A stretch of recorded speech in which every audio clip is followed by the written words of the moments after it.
guys saw that we just, we started off here at our spot, started building off that, and coming up with our fire behavior box. Okay, the fire behavior box has a ceiling height of what? 8 feet. 8 foot. Okay, so all the fire behavior that you guys are understanding here about our hand reading and everything is based off of that 8-foot high ceiling. Okay? The fire development rate is based off of what type of fire development rate? Ordinary. What is ordinary? Center of the room. What's that? Wood stack sound. Okay, and what is ordinary peak BTU rate per minute per square foot for ordinary fire development rate? 8,000 BTUs. Peak fire development rate. 4,800. 4,800. Okay, 4,800 is the peak fire development rate. Okay, so we want that number because that number is the number that we need to understand the heat, so we can understand the relationship to the building.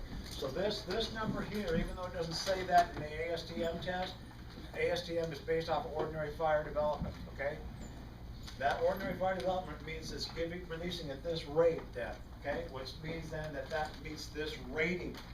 Okay, that's at 10% of the floor area in ventilation. So if we go above 10% of the floor area in ventilation, if I come up and I look, I see a 450 square foot room, okay? And I got 150 square foot of ventilation or opening to that room. What do I know about that fire? It's accelerated. It's going to be a hotter than normal fire. So this is not going to meet its rating. Okay? So the building's not going to match up to its rating. Now, that being said, okay, this thing is complicated because you can't explain the whole fire in one moment in time.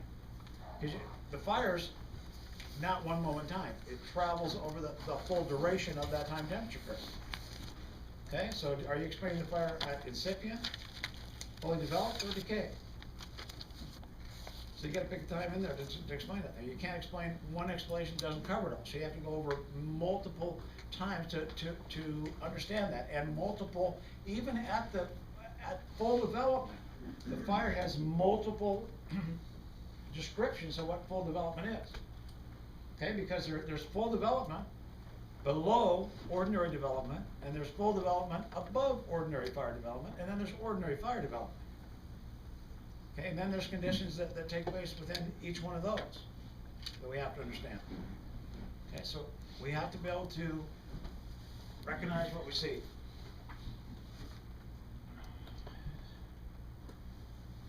So that being said, this 4,800 BTUs is what is our orientation spot for ordinary fire development. Okay, so for ordinary fire development, we're coming in and we're saying, hey, this fire. Because that's the point I was trying to get to. Where are you going to do 90% of your firefighting? What type of structure? Residential. Okay. Residential is where you do most of your firefighting. Okay. So let's see if a residence is ordinary fire. Okay. So let's pick a bedroom fire. Okay. How big is the bedroom?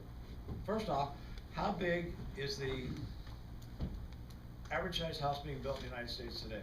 2,400 square foot. What's that? 2,400 square foot. How do you know that? I'm not sure, I heard it. Okay. So how are you going to find that out? You look at the studies, you look at what the building industry says, and they're going to tell you it is 2,400 in the United States. What is it in Australia? 2,600. Okay. Why is it bigger in Australia? Because they don't have to have as much heat as we do, so they can afford to build bigger houses. Okay, it's a warmer climate. They just need the air conditioning. All right, question? Oh no. Okay, okay, guys. So at times this process seems to be overwhelming. Oh, gee, I can't get my head around it. It is a process of just trying to get an understanding of this. Okay, so to get an understanding of what this means, then how to break all this stuff down. This is the kind of stuff you do with this. Then here's what you do with all this information. Okay, so this is going to cover 90% of what you do. Okay, so what size is the house? 2,400 square foot today. What was it in 1970? 28. 18. 7. 1,200. What was that in 1950? What was it in 1940?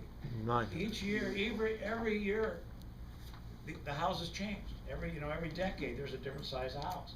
And it's always gone up, right? Cause, well, we got more money, I wanna be bigger, better, now it's going down the other way, right? Oh, gee, I can't afford that, it's too much money. So we're going the other way. Okay, but anyway, so you pick time. So if you live in, you pick up the, pre-World War II houses, what size are they gonna be? Okay, if you're in the high-end district of pre-World War II houses, you're probably looking at, 2-story, 1,400 foot per floor, 2,800 square foot total. Okay, but 1,400 per floor. So then you go in the lower end of pre-war, or post-World War II, post-World War II houses, okay, and you're probably looking at 1,200 square foot. Okay, overall. So with that area, now you look at, the high-end area.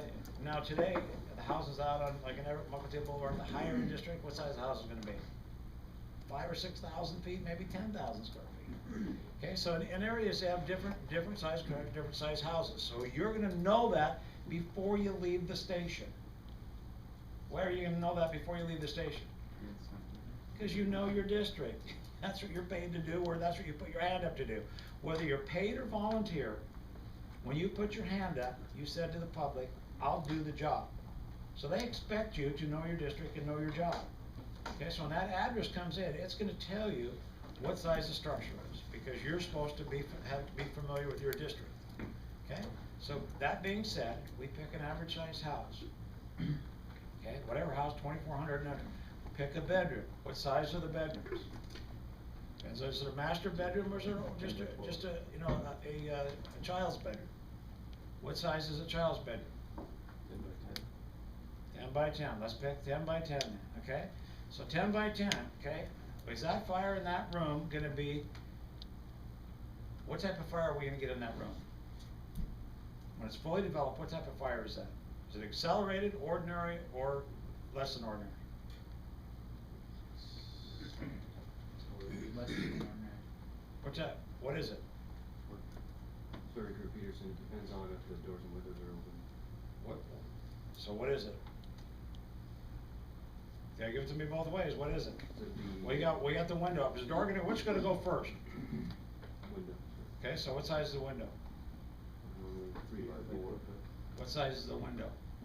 Oh, the window part itself probably, What does the International Building Code say that window size will be? 3 by 4. If the window's on the main floor, or on the ground floor, what size is the window? Minimum. 24 inches wide by 36 tall. 5 square feet. So it's 5 square foot of opening on the ground level. What is it for the second floor? Remember I said there's lots of numbers? These are the numbers. It's 5.7, okay, because you gotta get, so you gotta have more room to get out of there, okay? So they give more room for that above the first floor. Now, that being said, there's numbers for everything. You need to have an idea of your working environment, and this is your working environment, the world out there. So you've got to start to get an understanding of what that is out there, because that world is going to tell you what's taking place. Okay? Now getting back to our bedroom is 10 by 10 or 100 square foot. What did we say that the ventilation profile for ordinary fire development was? What is it? Speak up. What is it for ordinary fire development? What do you gotta have? 10%. 10%, okay? So the room, the bedroom window opening is how many square feet? 5. So if the whole window falls out, how many square feet do you have? 10, because you gotta have some place for that window open too. That's why you have half the window opens, typically, right? Whether it goes up or whether it goes out, whether it slides or whether it lifts up. Typically, it's gotta have a place to open into, okay? Most of the time, there's another portion of the window to that. 90% of the time. Very seldom do you have one window that slides out, you only get 5 square feet. You usually have 2 pieces of window there, okay? So with that, you got 10 square foot of window now. 10 square foot of window compared to 100 square feet is what ratio? 10%. So what is that fire gonna be? Ordinary. So it's gonna be an ordinary fire with that window open, totally open and vented. Okay, now if the door comes open, what's it gonna be? Okay, So when do we get an accelerated fire? When the generation increases. Above 15%. 15% and above, we're starting to go in, we are accelerated at 25% of the floor area in ventilation. Okay? The ventilation profile, guys, for us, tells us what that fire is gonna be like. But now that we just said that, now when you take your calculator, and well, no, we're not gonna do it right here, burn up all your time, but you guys take your own calculator, take any house, take the room size. We'll do one more. Let's take, what's the biggest room in the house usually? Okay, living room or family room. Okay, what's a good average size living room or family room for the average size house? 14 by 20? 14 by 20, is that right? Okay, so how many square feet is that? 280 square feet, right? Yeah, 280, 14 by 20, 280 square feet. Now, what's the biggest window you're gonna have in the family room? Family room, what is that? Okay, sliding glass door. So what size is a sliding glass door? Either 5.0 wide, mostly you can be 6.0. Okay, so usually it's a 5 by 7. Okay, typically 5 by 7. So 5 times 7 is what? 35. Okay, so I got 30. So even if the whole sliding glass door falls out, okay, falls out, there's 35 square foot of opening to that family room. How big was the family room? 280. Okay, so 280 square feet. Okay, divided by 10 is what? 28. Okay, so 28. Okay, divided by 2 is what? 14 plus 28 is what? What is it? 42. So 42 is what? 10 to 15% of the floor area for ordinary fire development. Remember, it's 10 to 15%. You gotta go above 15%, and at 25%, you're accelerated. So at 42 square feet, how does that compare to 35? Right, so 35 is less than 42. So 35 then is less than ordinary fire development. So even with the sliding glass door out of the family room, you don't have the ventilation profile that you need to get an accelerated fire in that house. Okay? So we took the worst case scenario.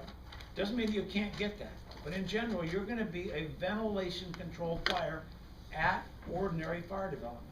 It's not gonna be an accelerated fire. Now, the reason that's important, okay, and the reason I need to pound that into us now, because that then means that this sheetrock then is gonna match up to its rating with that. And the most important thing for us, not that, but our water relationship then comes into play. And we're gonna talk a little bit at the end of the day about that relationship. And I'll bring that back up. When we talk about that, we start to touch on the water today. Because you can't get away from the heat without talking about the water, okay? The things just go together. Remember, we gotta have what? Time and water, okay? Forgive me, sir.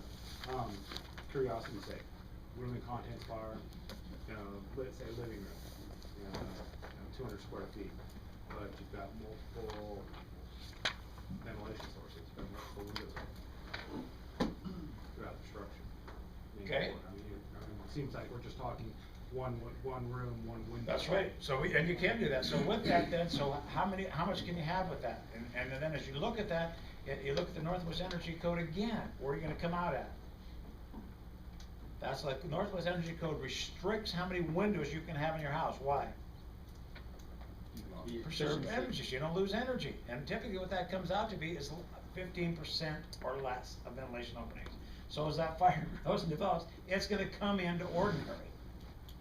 Okay? It's gonna come to ordinary fire development. Okay? And it may go, just like the fire, when the fire starts, when this fire starts here, what type of fire is this?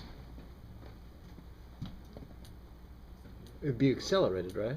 What's that? Would it be accelerated? Bingo, why? Because there's very little fire burning compared to the ventilation, compared to the air available. Bingo, that's it, you got it, okay, good job. Okay, that's right. That fire is gonna go accelerated until it burns and comes into that 10% of the floor area of ventilation. It's gonna go accelerated. And then it's gonna hit that point, and it's gonna go, ooh, and it's gonna slow down. Okay, so this fire, so that explains, that right there explains why we lose the sheetrock at the point of origin in the fire. Why do we lose it?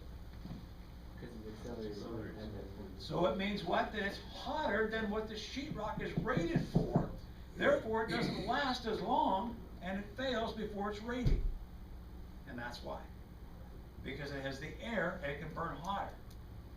Therefore, the sheetrock, at hotter temperature, doesn't last as long.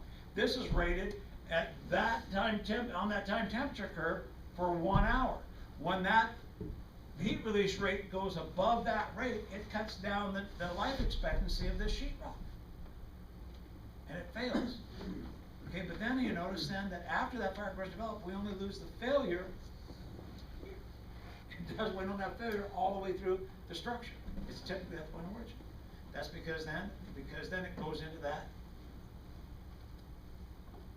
relationship, the time relationship, and the BTU rate output.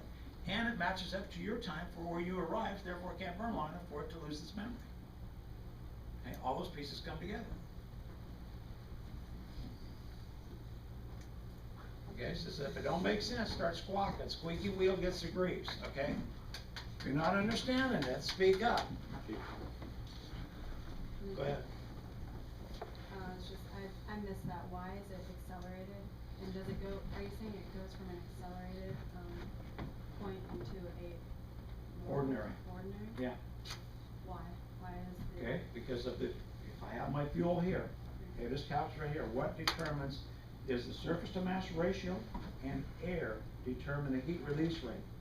Okay, so when I have a whole bunch of fuel here, and I got a whole bunch of air that comes to it, and I got lots of air, the more air, the hotter the fire will get, right? Just like the stump fire. We put that air in there, more air it gets, the hotter it's gonna get. Okay, but at some point, as this couch, it's not gonna stay right there on that couch. When it hits the wall, it goes As it starts growing, as that fire starts growing and getting bigger and encompasses that room, then that relationship of air to the fuel slows down and comes into ordinary. Okay, so that heat release rate here is higher than it will be out in the rest of the building. That's why I lose the membrane and the wall here and not out there. Okay, because it matches up to the rating of the product. Okay, does it make sense? If it don't make sense, don't use it.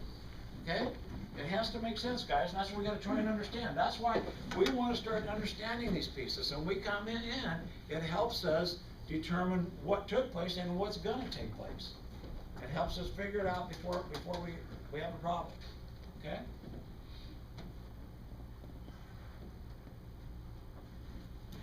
Alrighty, let me see here. Let's see, what was the other point I wanted to make here? So, I'm going to go back through here, because we didn't follow this book, and I knew they wanted me to make sure I cover this for you, so I'm going to start back here. Where you guys, when we go through each sections, we're going to cover this, and we'll show how this relates to the fire behavior, okay? Because that's what this is. This is your fire behavior section, okay? So we talked about, we were right there at the heat, okay? So we talked about the heat in there. So they're talking about British thermal units. They're talking about joules. How many joules per BTU? 50, right? So, all right. So, the other thing I didn't mention, here's this kind of and this is more related to water, but I can bring it up here. So I'm going to cross over this thing, okay? So it's hard to talk about heat without talking about the water. So, and when we talk about the water, it's hard to not talk about the heat. So we got to bounce back and forth on these things. We're not going to get too involved in the water as far as detail until we get to the water application portion of that, okay? But this fire here, okay, it rolls at 6 to 12 inches a second, right? We're picking that number. We're saying it rolls 6 to 12 inches a second. So that fire at 13.2 BTUs per second per square foot hits the ceiling and rolls at 6 to 12 inches a second. So that fire has motion, right? So it has movement, right? Okay, what does Newton say about movement? It can be measured. Okay, so there's movement, there's energy being released. Okay, so that energy of that ordinary developing fire, okay, flowing at me then has pressure. So how much pressure is in that fire?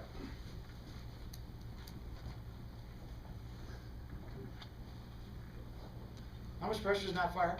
74 kilopascals. Okay, 78, that's right, that's close enough, okay, 78 kilopascals. There's 78 kilopascals of pressure coming in that fire, okay? So what's a kilopascal? It's a Newton meter. What's a Newton meter? Measurement for. Okay, a Newton meter, again, we have to get, as bizarre as this stuff sounds to you guys, I know, I go, what the hell is that guy talking that crap for, okay? This is the world that you guys are gonna work in. This is it. Okay, so that fire has pressure, and that ordinary fire development with that fire rolling back there has 78 kilopascals of pressure. What, okay, but a kilopascal is the same as a Newton meter. What's a Newton meter? How many guys here do work on their cars? You ever use a torque wrench? What does it say on it? Foot-pounds and Newton meters. Oh, Newton meters and foot-pounds. Okay? So what is a Newton meter? A Newton meter is the amount of energy to raise one small apple 1 meter high. That's a Newton meter. So we're working with real scientific stuff, aren't we?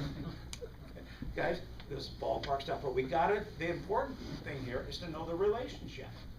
We have to understand that relationship of what that is. Now here's the relationship. Here's the magic in this stuff, okay? Because now, that's the fire. Now we have the water. When I come in, I'm gonna use 150 gallons of water. When I come in with 150 gallons of water per minute in my nozzle, and I flow it at that fire coming at me, my nozzle has 940 kilopascals of pressure. How much is in that fire? 78. So what do you think my water is gonna do to that rollover? Push it back. So knowing that, what do I, now when I come into the fire, now I know the fire behavior now, I know all this stuff, and I come in, what do I expect my nozzle to do to that rollover? It better push, if it doesn't push it back, what's wrong? Something's definitely wrong. I better reevaluate, or because I'm gonna lose here. So it tells me what to look for and then what to see. And then when I see that, what do I know? There ain't no boogeyman. I know what's taking place. I anticipate it and I verify it. That's how this process starts, okay? That's just one of a little piece. We're gonna go through the whole sequential logical order of that as we go through this process. But those are the types of things that we're doing here. We're coming in here, going through all this fire behavior stuff, coming down to that same point.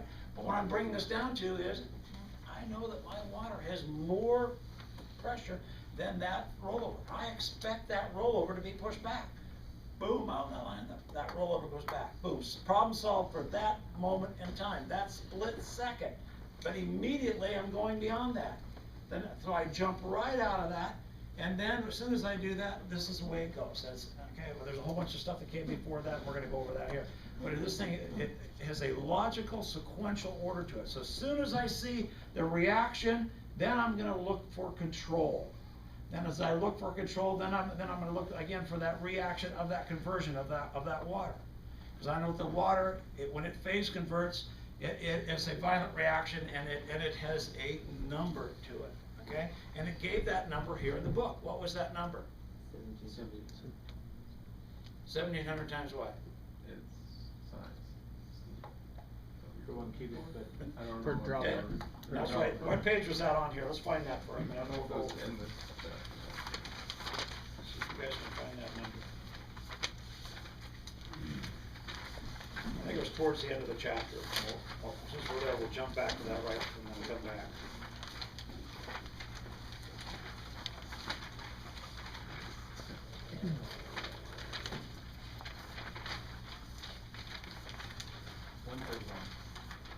What's that? 131. 131, okay. All right, there it is. So what does it say there?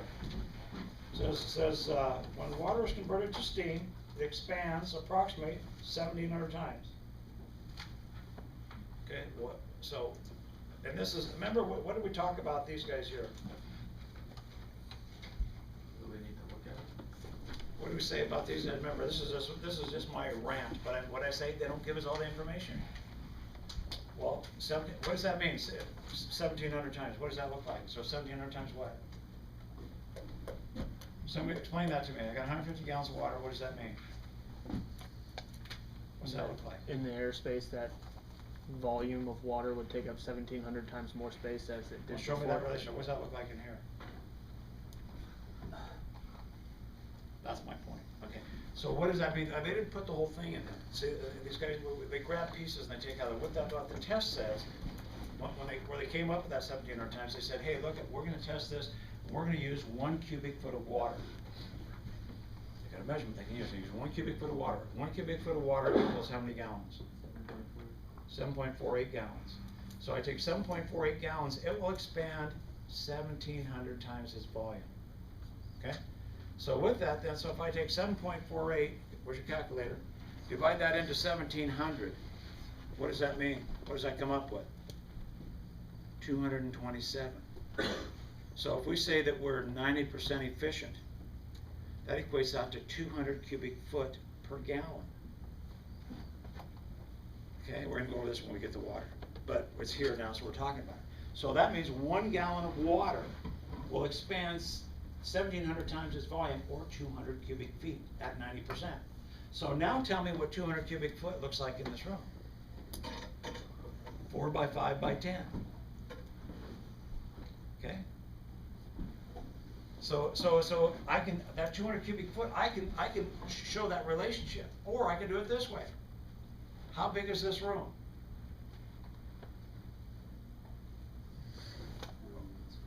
(24 by what, 48?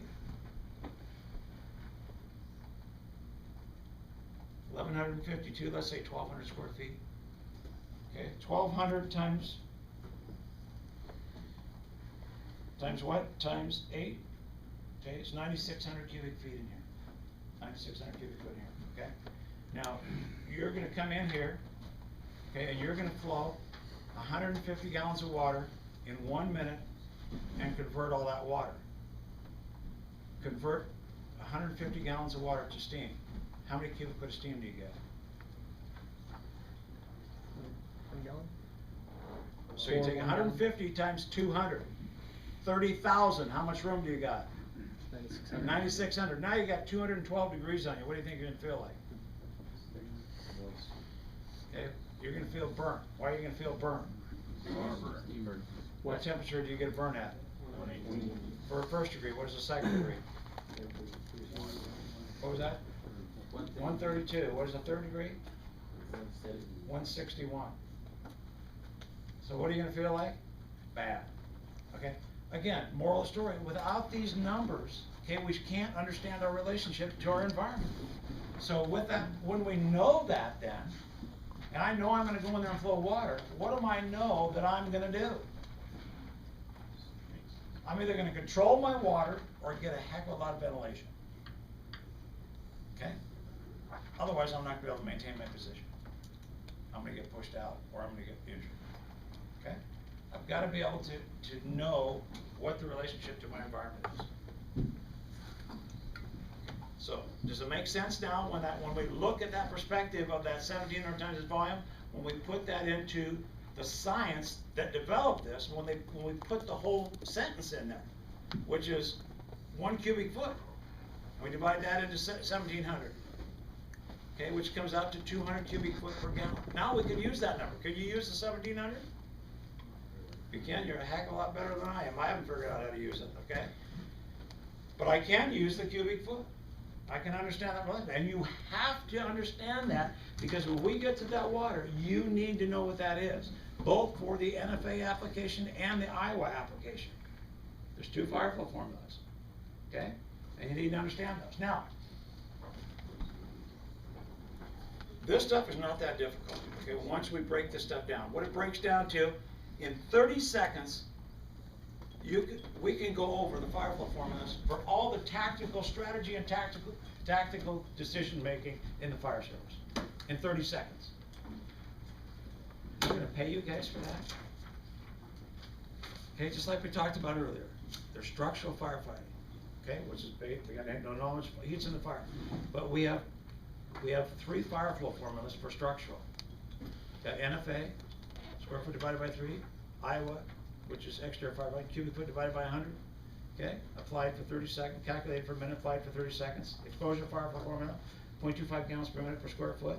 Then we go to foam, which is either polar or non-polar, 1/10 of a gallon or 2/10 of a gallon per minute per square foot, okay, with a 15-minute supply of concentration. And then we go to flammable gas, which goes by tank size, which is based off of tank size, which is 1,000 gallons, it's 100 gallons a minute, 1,000 gallons a minute, 100 gallons a minute, 1,000 to 5,000, 200 gallons a minute, 5,000 over 500 gallons a minute. For any pool fire, any torch fire is 500 gallons a minute. That's it. Got it.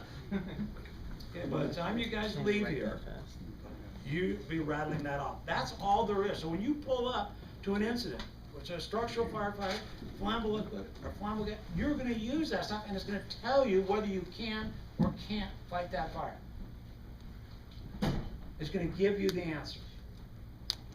And it's gonna give you that answer within 1 minute. Okay? It isn't gonna be like we had a, I always tell a few stories, I mean, in aspect of, what comes to mind now is we had a fire in Everett there, it was a community college fire. And I tell the story because it correlates right over to what we just told you. I tell it during the water application, but it correlates over to, you know, the fire behavior and water. We had a guy that got killed in that fire.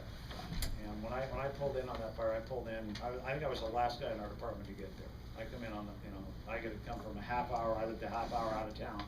And when I pulled up, I got a reserve rig and a bunch of guys jumped on, I pulled into the fire, and the VC runs over to me, he says, Ralph, he says, can you go in and, go find Gary? I said, what are you talking about, Tom? He says, Gary's missing, been missing for about 45 minutes to an hour. So he's inside the building. I said, well, where's the rescue area? Well, over the door, nobody was there. And so, cut a long story short, you know, I told the guys, I said, hey, get 2 2.5s, ladder the roof, and I said, I need to go talk to the other guys that had attempted to make the rescue. Okay, so again, this is a library fire. What's the fire load? Okay, when they got there, the fire's through the roof. What do you think the ventilation profile is? Got lots of fuel, got lots of air, okay? They went in, when they went into the structure, they came in through there's a cafeteria, they went in there's about 10 or 15 feet, there's a little boxed in area there, and to the entry door, they went in here, and then went down the eating area, the cafeteria area where the round tables for eating sitting there, and then they go out another door, and there's an atrium right there, and that atrium then was tied to the library, and it was tied to an office area here, and an entry area here, and the kitchen area over here, so it was an atrium inside the building tied to this walkway. Well, they got to that walkway, obviously the glass was broken, so they had 2 inch and 3/4 pre-connects flowing into this fire. Okay, and the guys were saying, you know, yeah, we're fighting fire. So both the lines are going in about 10 or 15 feet and disappearing. Were they fighting fire? They were waiting to die, and that's what happened. Somebody died. Well, the moral behind that story is that he pulled up, had known the science, they known the heat release rate, they know the water application rate. We need an attempt to do that. Not only that, the fire flow formulas are based off of 1 minute flow. If I flow water at the NFA fire flow formula for 1 minute, 1 to 2 minutes, the fire should go out. Well, if I'm sitting there and the line's disappearing, what's happening to the building? It's burning down around me. And in essence, that's what happened to guys. Well, anyway, come down to the time for them to, one of the guys, they not only, worse than that, they ran out of air in there because they had air coming in from the atrium, so it was smoke and air. They ran out of air. One of the guys coming in, bringing air bottles into them, said, hey, the fire's over the top, it was in back. The captain there said, hey, everybody out of here, man for themselves, head out. Well, they had to go through 0 vis through that cafeteria, with 0 vis. Bail out, fire rolling over the top of them, it got through the wall. Well, they were already had taken in a bunch of CO, so they're, you know, confused anyway. Parks got lost on the way in and didn't make it out. Anyway, you know, if they'd have had these basic components, you know, that we're showing you here, you know, about the life expectancy, the rating of the building, and the water, you're going to get the water next week. and knowing these basic principles, when they flowed that water for 1 minute and saw it disappearing, what do you think you should have done? Hold on, back down. Evaluate. They were in there for 20, 30 minutes and then got in trouble. Okay? And anyway, the one guy lost his life doing that. So anyway, we'll finish the rest of the story, we get to the water application portion of that, but it's understanding that relationship, not rate. So we got a little film here on the surface to mass ratio. Now, if you look at if this is an ISO box, that's typically it should be 8 by 10 by 8. Okay. Now, what do we say about the pictures, you know, on this stuff in aspect of and I can't be for sure on this box, but I would be willing to bet it's the same thing as if you look at the rest of the NIST test. Okay, and you'll see some other ones here, that they always have a door open to their ISO box. Well, if the box is 8 by 10, that's how many square feet? 80 square feet. 10% of 80 is what? 8. And a door is how many square feet? 72. 3 by 7 is what? 8. Compared to 21 is what? About 1/3 of it. Okay, so I got 3 times the ventilation profile that I need. Okay, I only needed 8 square foot of opening to get ordinary fire. I got 21. So what does that tell me that the fire is going to be? Accelerated. Now I put a high surface to mass ratio. Okay, instead of a solid block of wood of 1 pound, I put 1 pound of shredded paper in there. Okay, with lots of air, what am I going to get? A hot, fast fire. Here's a hot, fast fire. Here's what a hot, fast fire looks like with a high surface to mass ratio and air. Now this tree here would burn fast anyway in this room, okay? And this, remember we talked about fire coming into ordinary? Watch, this fire doesn't come into ordinary because they leave the door open. It'll go to flash over. And the reason it goes to flash over because it has the air. If this was using the air in that room, it would run out of air and it would drop down out of ordinary. We probably burn up the tree, but then it'll run out of air. Yeah. Right? Remember that relationship from a cubic foot of air to the amount of BTUs. So once it stops being able to use the air, and that's below 14%, right? We have 21% oxygen in our room. It can go down to 14%, and then flaming ceases to exist. We may have some smoldering combustion, but no flaming. So there's only 7% that we can use. The 7% of that 536 is the 37 BTUs per cubic foot of air, right? So you get what Todd just said there? He's talking about pure oxygen. Should be in your notes, right? Pure oxygen, 1 cubic foot of pure oxygen, we can produce about 536 BTUs. That's where we get the 37 from. Okay. So in your notes, I wrote down up on this right-hand side, air has 21% oxygen. Flaming will discontinue when we drop down to 14% oxygen. So fire needs basically the same amount of oxygen we need to breathe for it to survive, to have flaming. So 21 minus 14 is 7. 7% of 536 is 37 BTUs per cubic feet of air. So how much air we allow inside the structure can increase, right? Like your book says, it talks about a ventilation controlled fire or a fuel controlled fire. You can have all the air in the world, but you burn up the fuel, and that fuel doesn't transmit through convection, conduction, or radiation to any other fuel in the room, and then it becomes fuel controlled. Does that make sense? I know it's after lunch and we're starting videos, so, but this is really where you're going to see the fire behavior. The way the air comes in, comes to the base of the fire, right? Allows that fire to come up, come across the ceiling, and come towards the exit. And not only that, you know, you guys, all this stuff really comes across. Just like when we get, remember when we got, if the fire started back there and the smoke's to the floor, and I'm from the unaffected side, right? Okay? So if I come, I'm just making another training point, another point to emphasize for you guys so you can remember. Trick of the trade. So when I come to this door, okay, I know the science. Where's the air going to go? Air's going to go to the fire. So when I open, the smoke's to the floor, when I open this door, air's going to go in. Where's it going to go? It's going to point to the fire. So when I come to I look down, it confirms what I anticipated and tells me that my thinking is correct. Okay, just another little tool, another little piece. We have multiple layers of this. And we'll see when we put this all together, it's multiple layers. Okay, we can miss one or two, but other things we're gonna pick up. That's why we don't just rely upon one thing. We have multiple layers of things that we look for that tell us what's going on. But first off, we have to be able to recognize what we see and identify that and see what it means to us. Okay? So we'll run the tree again. Now what kind of tree is that? Dry Scotch pine. What does it say on the film on it? What is that? Dry Scotch pine. Oh, is that, so it's a dry Scotch. Is that a long leaf or a short leaf? That determines the ignition temperature, right? Yeah, it does. They'll have a different ignition temperature depending on what it is. Again, nuts and bolts, guys. So let the bunny represent life inside this room, right? Everything happens real quick here, but we're gonna keep playing it again. But I want you to start, things I want you to look at, right, is off-gassing right here on the floor. You can see off-gassing on the chair earlier in, but right in here, right? Flames overhead, but you can't necessarily see them. See all the off-gassing? What are we heading towards? Flashover, right? How fast does flashover occur?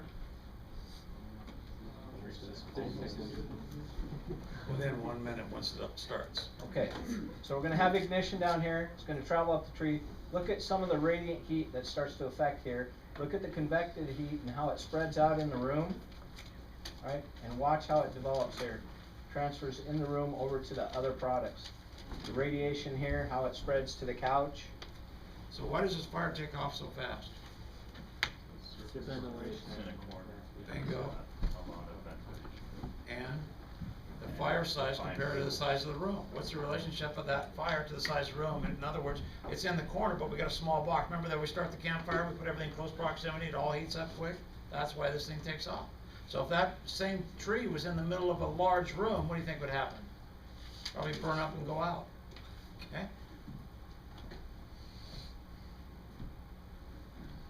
Everything is relative, and it's up to you to understand that relativity and how it relates to you.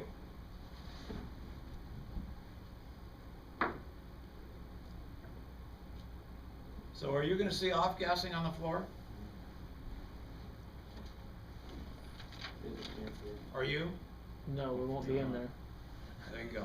Okay, or if I am, I'm not going to see it for long because I'm going to get water on that fire. Okay. Yeah, if you're looking for off-gassing, you're in the wrong place. Okay. Okay, you wanna go to the other one? And before you see that off-gassing, what are you going to pick up on?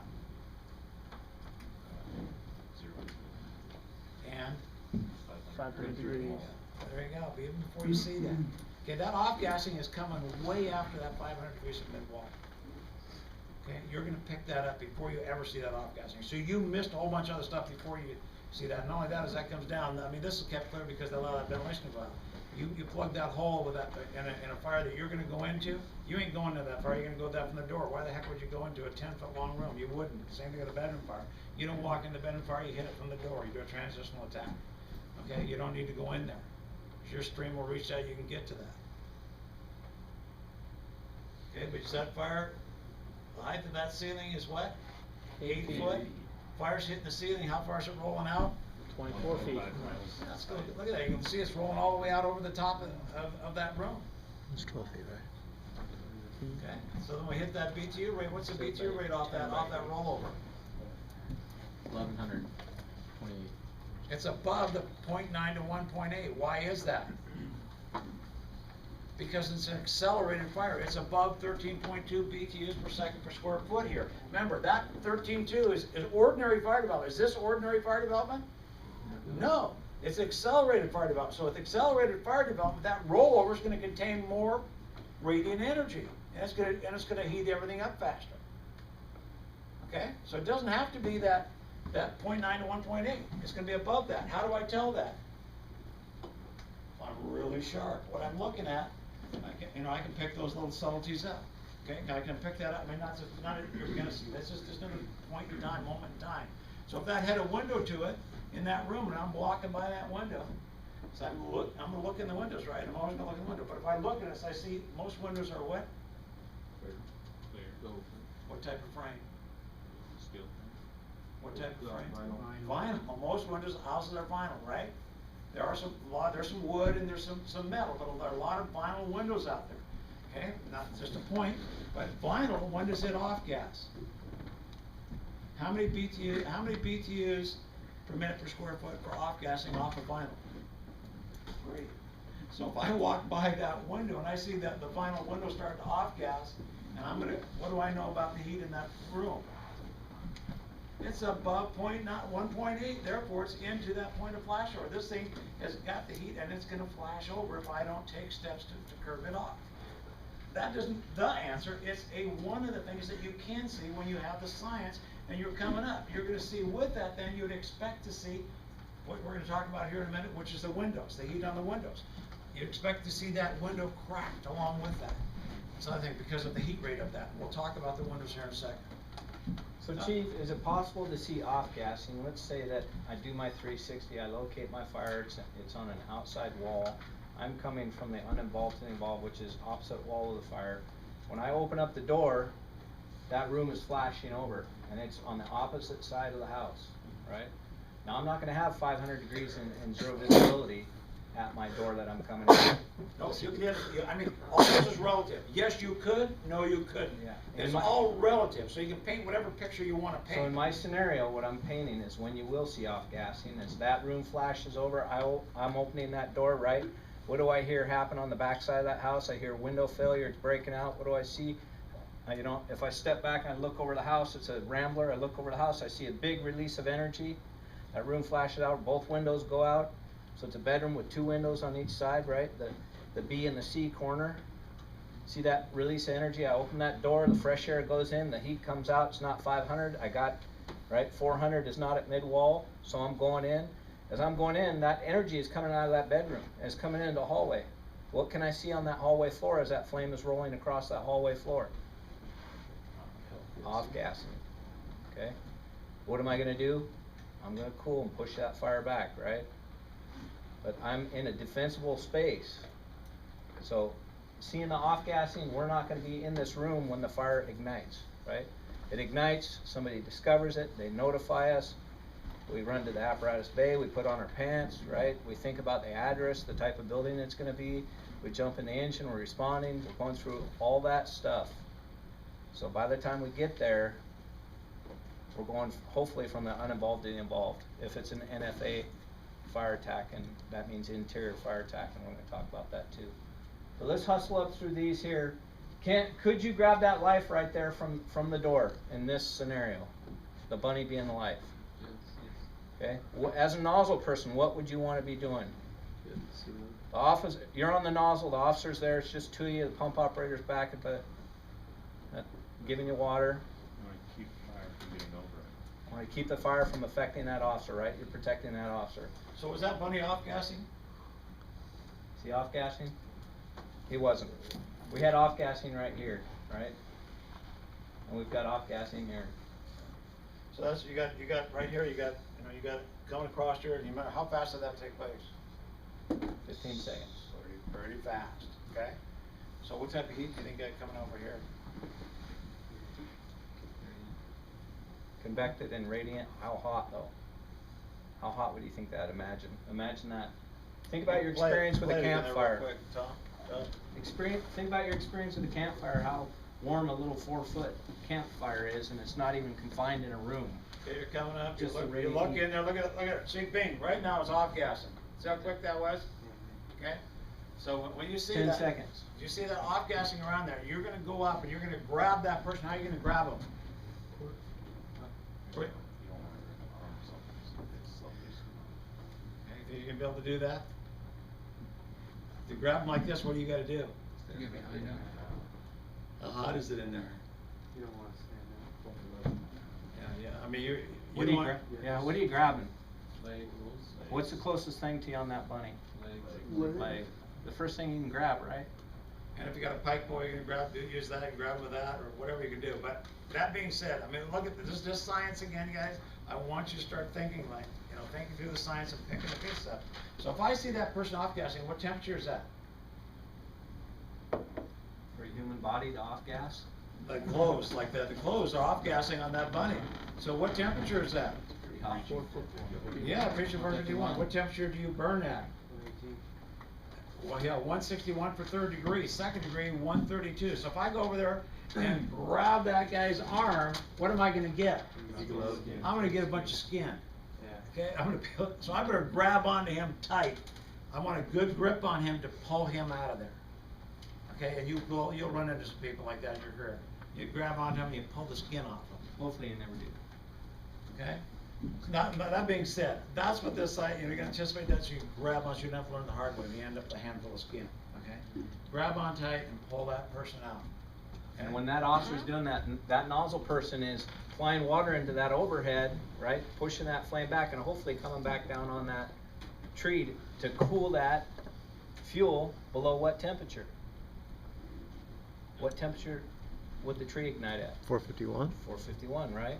Because as soon as we cool the fuel below 451, what happens? Goes The up. process stops. The process stops, paralysis stops, right? And you want to do that without having that water expand to a bunch of steam and come down on the officer and take away the visibility. Because does our gear protect us from steam? No. Some of it does. What parts do? Not around the neck. Jacket, legs, right? Hoods. It has a vapor barrier to it. Does your hood have a vapor barrier? No. Anybody find an old pair of gloves that you can cut it up, open it up, look at the vapor barrier. Some of those vapor barriers can be PVI or with a coating on one side of them, or other ones can be like a plastic material. How many of you want to put plastic on your head in between layers of PVI and then go into a structure fire where you're going to get radiant heat? Not me, right? Our wristlets aren't going to have it. Any place that steam, water expands, right? We're going to talk about that. So any place that steam can push its way in. Okay, when I started fighting fire, came up here in 88.3, you'll see me in my picture over there trying to look real tough. You can laugh at me, that's fine, right? But they taught us a technique, 11 to 1, 1 to 11, 30-degree fog, which dumped the thermal balance on us. And we didn't have hoods when I started. I was 22, was a wrestler, a motocrosser, and loved the heat, the challenge of firefighting, kind of a daredevil kind of person. And I ended up burning my ears, blistering my ears, right? And thinking that's what I was supposed to do. I was 22, right? And then what did we do with each other? We'd high five. Wow, that was hot, right? One particular training fire actually blistered my ears and grabbed the blisters and had it run down my neck. And we're high fiving each other, thinking that's what firefighting was about. And when I came up here in 2000 and started talking to Captain Tanaka, that's when we started talking about this stuff and dumping the thermal balance, because the academy was still teaching dumping the thermal balance. And we call that the spray. And because we didn't have hoods, we went like this, right? So we were spraying and praying that we weren't going to steam ourselves. So that's the spray and pray method. And there's still people out there teaching that, right? Versus maintaining thermal balance. Some of the things that you see in your book, the neutral plane where the fresh air is going in, the heat's coming out. You apply that water to maintain that visible environment, that conversion space, or that life space where we're going to be living and where any victims are going to be living. Right? So our water application has to take that into account to keep that life space. When the water hits the heat, it's going to convert. Yeah. So there's lots of, you have to be able to justify why you're doing what you're doing, okay?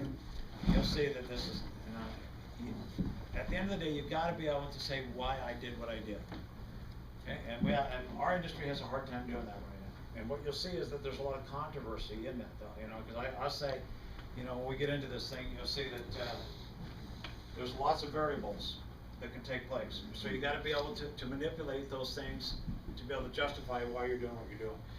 Just like what Todd was saying there about, yes, that's what I want to do, but there are times when I'm not going to care, okay, about that patient down there. What I'm going to do, I'm going full fog, and I'm going to go right in there and I put that right, because that's the only chance I got to give myself. It's the duration of exposure.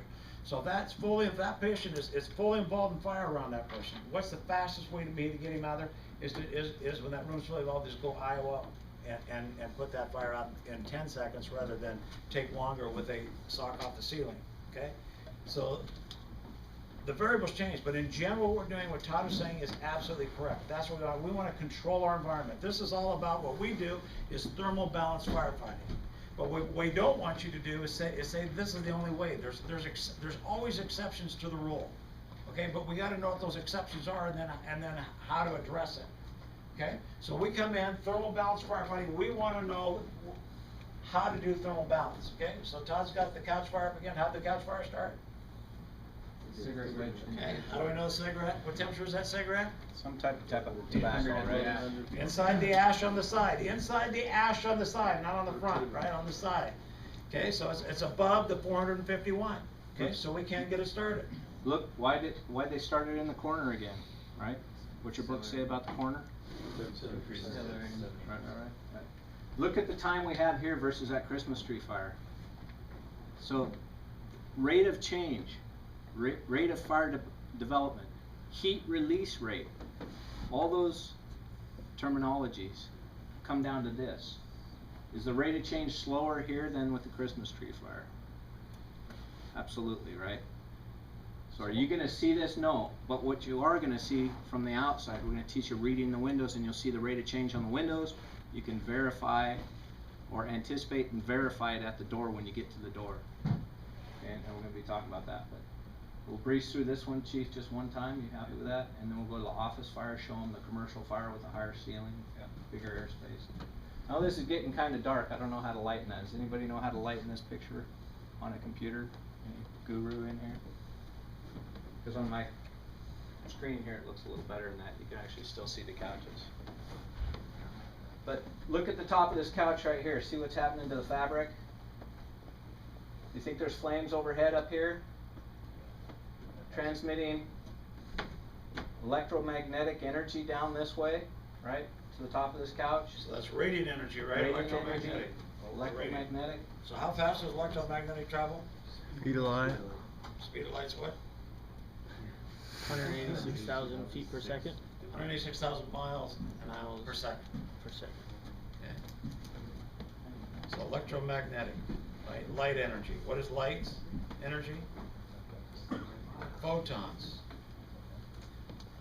That won't be on your EFSTA test. No photons. Okay, again, we're at 3 minutes. Development here. Now we've got extra couch. Look at the development change now.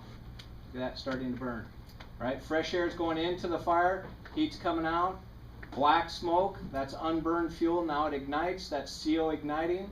The whole room is starting to ignite. Here you still have fresh air going in. Still got to have fresh air going in. But it keeps getting smaller, doesn't it? What's wrong with that picture right there?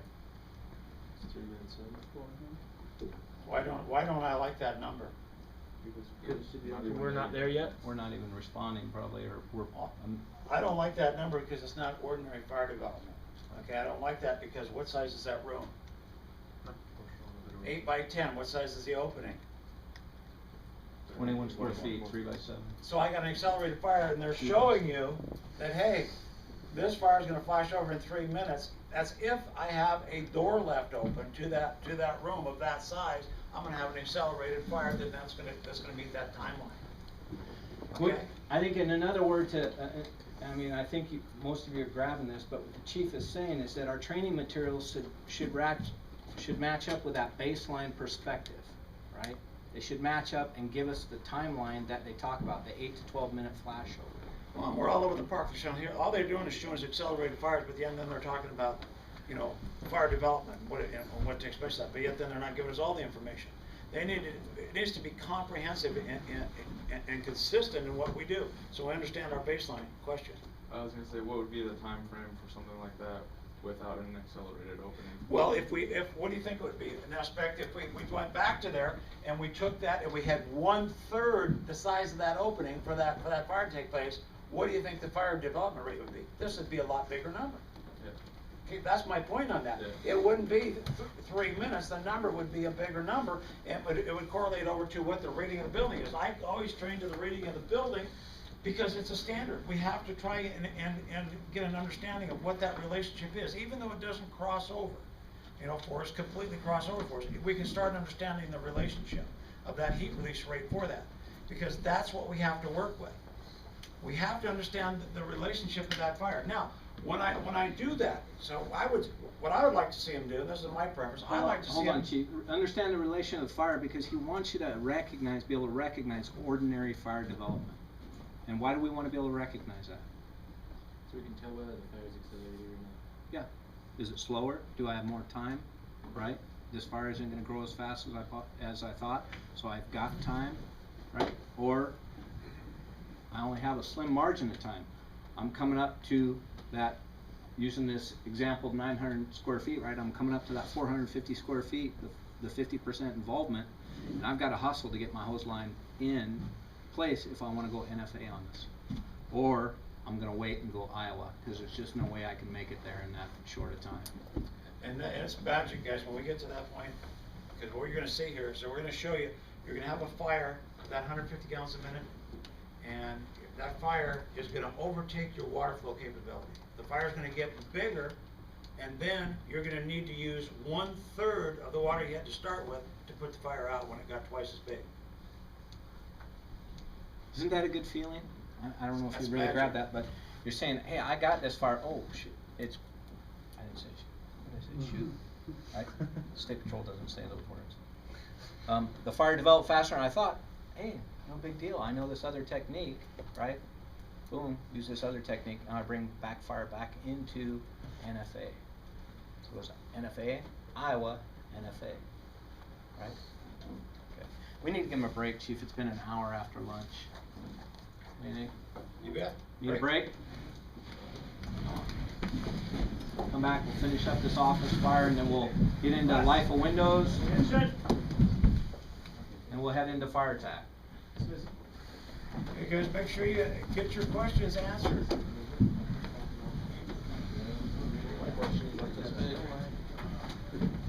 What's that? My question is just trying to comprehend what configuration. Is it a math or is it?